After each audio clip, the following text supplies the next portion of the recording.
મનુષ્યને બે તબક્કામાં જીવનું દર્શન થાય છે અને એ બે તબક્કા દૈહિક ભાવ છે,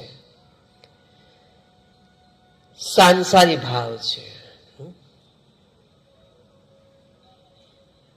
તો એ બે તબક્કા કયા? એ બે તબક્કા એવા તબક્કા છે, એક તો મરણ તબક્કો.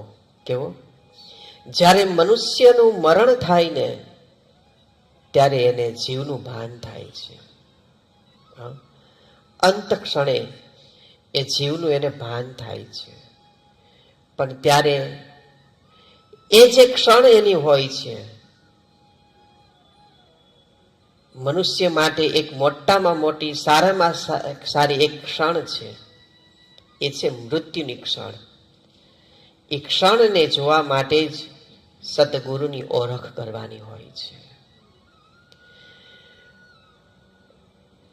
જે પણ કોઈ આ ગુરુ વાણી સાંભળી રહ્યા છે, બહુ પ્યારથી સાંભળજો, સાક્ષી ભાવથી સાંભળજો.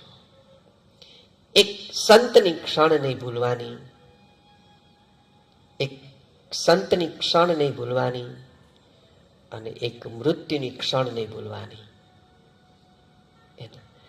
આ બે ક્ષણ તમે જો યાદ રાખો ને તો આવા આહવાગમન વારંવાર થતા નથી. આવા વારંવાર પુનરાવર્તિત જીવનો આપણે વ્યતીત કરવા પડતા નથી.